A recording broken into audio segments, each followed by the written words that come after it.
mabuting balita ng Panginoon ayon kay San Mateo. At sinabi ni Jesus sa kanyang mga alagad, "Kung magkasala sa iyo ang kapatid mo, puntahan mo siya at kausapin ng sarilinan tungkol sa kanyang kamalian. Kapag nakinig siya sa iyo, naibalik mo na ang iyong pagsasamahan bilang magkakapatid.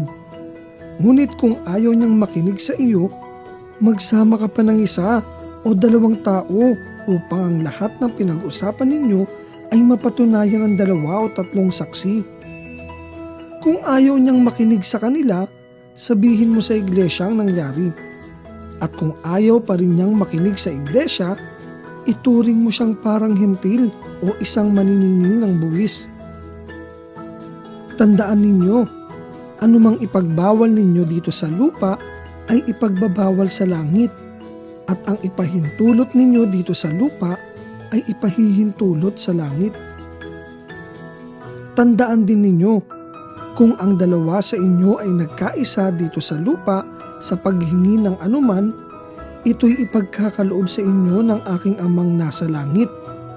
Sapagkat saan man may 2 o 3 nagkakatipon sa pangalan ko, naroon akong kasama nila."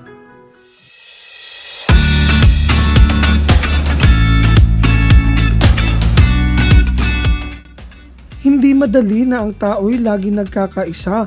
Tama ba mga bata? May mga pagkakataong tayo'y nagkakatampuhan, nagkakagulo at kung minsan ay nagkakasakitan pa sa isa't isa. Katulad sa ating paaralan, kapitbahayan at kahit sa sarili nating bahay kung saan hindi may iwasan na tayo'y magkakaroon ng kagalit o kaaway. Si Kuya Jesus mga bata ay may payong ibinibigay sa atin ngayong linggo. Sinasabi niya sa atin na ang sino mang inaway o nasaktan ang siyang unang makipagbati sa umaway sa kanya.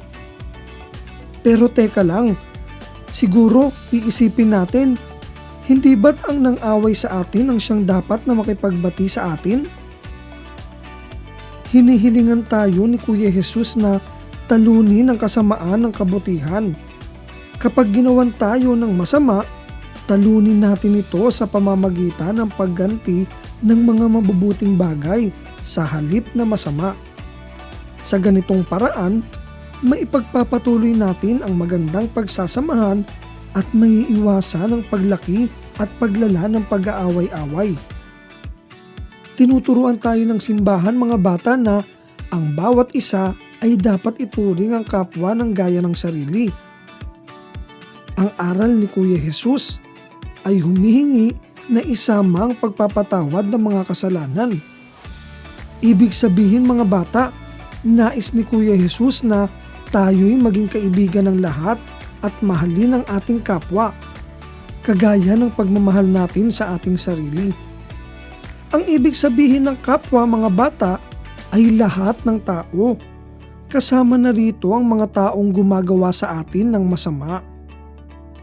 Hindi ba't ganito ang ginawa ni Kuya Jesus?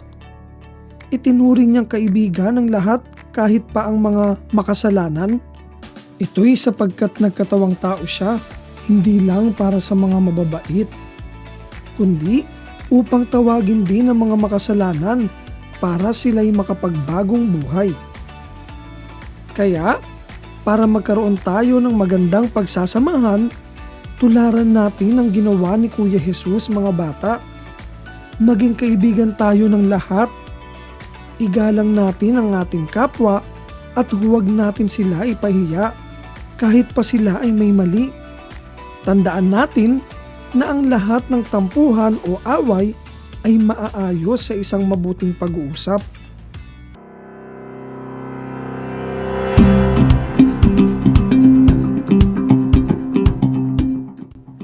Mga bata, paano ba tayo magiging kaibigan ng lahat? Maging mahinahon at maunawain tayo sa iba palagi. Huwag basta-basta magagalit o makikipag-away. Matutong makinig at gumalang sa lahat ng tao, maging sa pakikipag-usap. Ang kaibigan ng lahat ay mapagpatawad din at gumaganti ng kabutihan, hindi ng kasamaan.